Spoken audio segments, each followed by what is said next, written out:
Ya, sok-sok ya. John! John! Ito na guys. Dahil sa sobrang init ng panahon ngayon, gagawa tayo ng sarili nating diskarte. Ano? Kukuha tayo ng sariling tubig doon sa pinaka source ng spring natin. Napakalayo ng nilalakad natin. Mahigit 2 kilometro na yata ito. Mga 1 kilometro pa lang. Ito na guys, oh.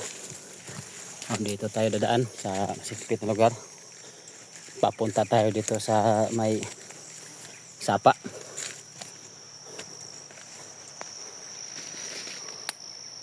Dari na taman, soy. Ari ubos na pit, ari, oh. Lagi, hinay lang. Bugat ka na bitaw na. Dari taman ni bato, re. Okay guys, ito na, oh. Pwede dito tayo dadaan.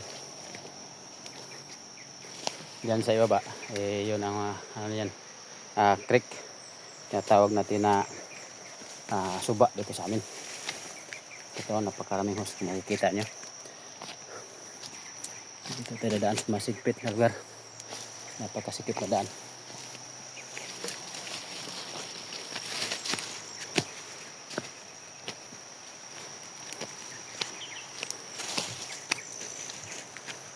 Ito na, malapit na tayong magkarating sa natin.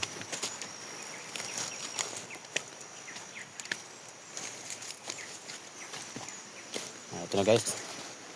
Ito na ang source sa tubig na ating kakunan, oh. Kung makita nyo, maraming kumukuha dito. Dito ang source.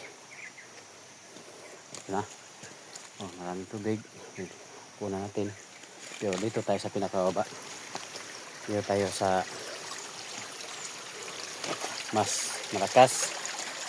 Ito, kung makikita nyo, ito ay talagang bigay ng ating Panginoon. Ito ay biyaya ng ating Panginoon. Ito na, dito tayo kukuha. Ito ang hose na ginagamit natin. Dami pang mga waste na tubig.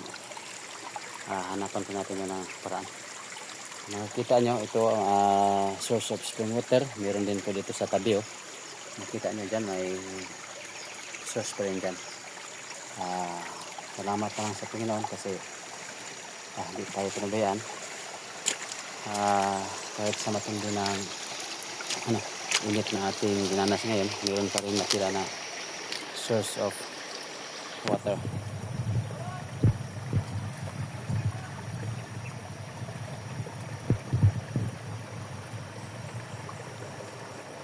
Abot na! Dirita!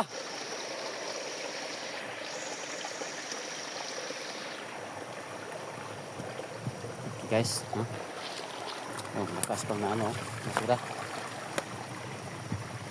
Kung makikita nyo,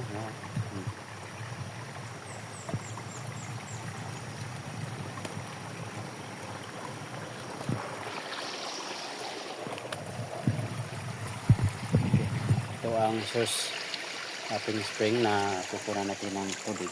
Ito, makikita nyo, napakalinaw. Napakalinaw. Hindi tayo uminom dito.